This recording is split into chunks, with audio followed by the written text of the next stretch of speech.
Alright guys, so I'm working on editing the video, and I'm going to add this video here in front of it. But the video that we're going to be watching today is going to be on how to build a rather large header. It's a garage door header, happens to be 19 foot 9 inches. It's made out of two 2x12s, and then a sandwich piece which happens to be 7/16 or half-inch OSB. And we're going to go over a few things in the video, like how to keep the header straight, both bow-wise and crown-wise. And we're also going to go over the nailing technique and how I did it. I happened to use the nail gun. I tried going every 16 inches, and I tried putting 4 to 5 nails in each 16-inch strip. Some of the video is tricky to hear because we were using a small little pancake compressor that I would not have personally chosen to use, but that's what they had over there when I was helping out. So we're going to edit this here into the video, and then at the end I'm going to do a little bit of a recap for you, and hopefully you guys get something out of this.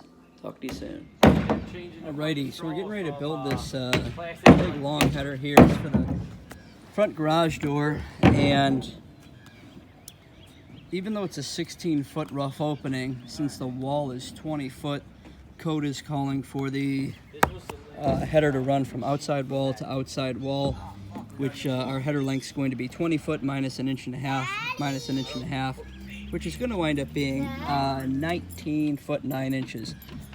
So it's pretty tricky to find good straight lumber like this.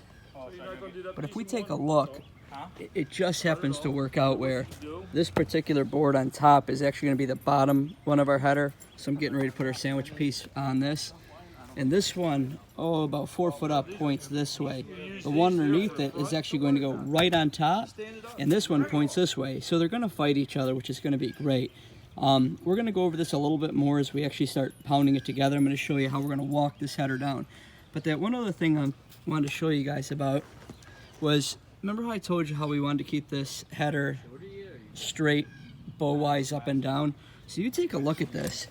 Our sawhorses are very far spread apart, and that's because these particular boards were bowed up big time. So we separated the sawhorses out, and that got us to get these header materials good and straight. It's also important we're going to use a nail gun for this when we go to do it, and we're not going to beat it real hard in the middle to get that bow in there.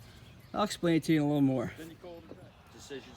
All right, so we're working on putting this header together. I got it started. I got a couple of 16s down here, and then I got it tacked in a few areas. But like I was telling you, this board's actually crowned up in some areas and down in other areas. And the board underneath it happens to be crowned the exact opposite way, which is nice because we can work on getting it straight, but we're going to have to fight it down a little bit as we do it. So in order to do this, we're going to have a helper down there, and he's going to steer this back and forth this way, and I'm going to use the nailer right here to get this all good. And we don't really want to bang on this too much right here, because if I was to really start hammering on this, we're going to put a bow in this. And since this is a majority of the front wall, we need this thing to be as straight as possible from the get-go in order to have a nice straight wall at the very, very end. So go ahead and plug that gun in for me.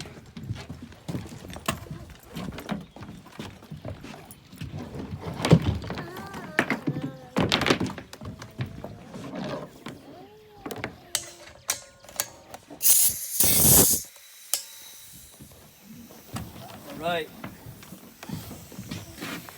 So the last spot we have nails is right here.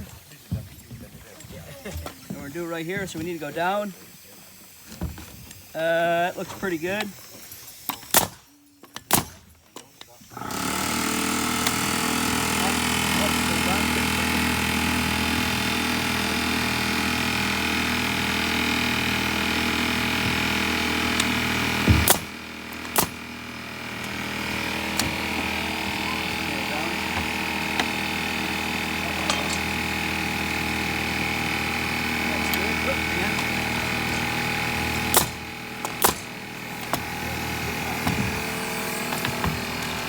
And we're going to take a look-see gander because I thought it dived down a little bit right here at the end.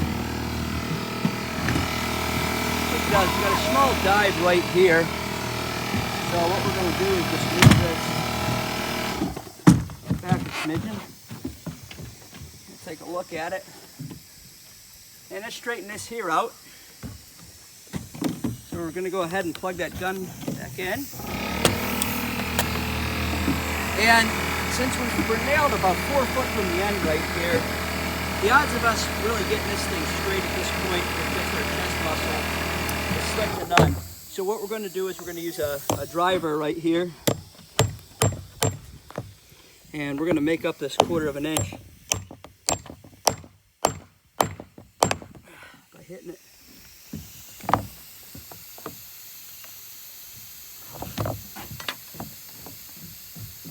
That's right on the money. Come over.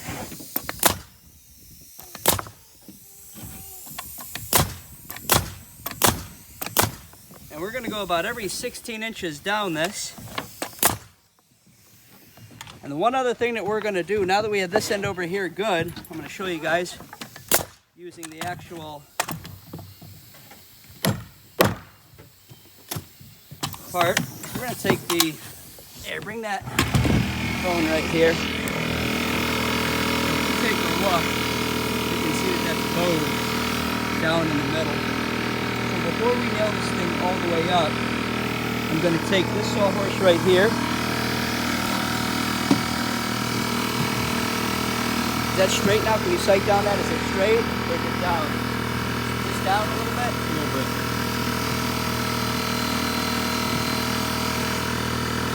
That's looking pretty good.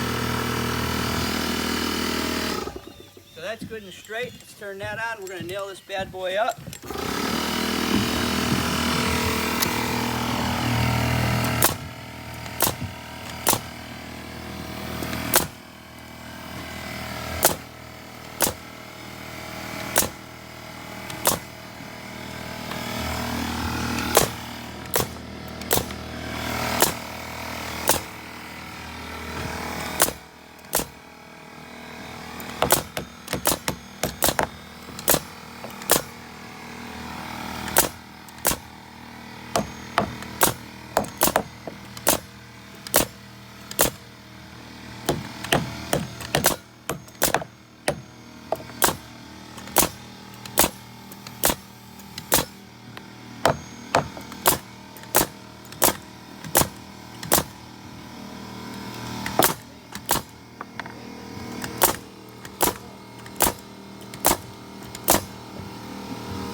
Yep, it looks good and straight. So we're just going to go back through and give these nails a slight hammering on, but we're not going to hit it so hard that we really bend this thing down. And only a few of them are going to really need it. The rest of them look pretty darn good.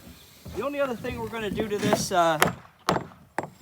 this header here before we actually put it together is we're going to flip it around to the other side, and we're going to put some more nails through the back side just to give it that extra little oomph-pa-pa to make it good and tight. We'll take a look at this here in a few minutes when we go ahead and put it in the wall. So as you guys can see after watching this video here, the actual building of the header wasn't too difficult. It did take us a little bit of time, more so because I was explaining a little bit while we were doing it. But some things that I want you guys to remember is that we wanted our header to be flush on the top side. That's where you saw me using my hands and the square and kind of feeling it. We want it to be tight on the top side so that if we had to put cripples on it, we wouldn't have to notch anything. That'd sit nice and good. Or in our case, we just sucked it right up tight to the top plate and there was no gaps, and it sat really good right, that top plate sat really good on the top of the header.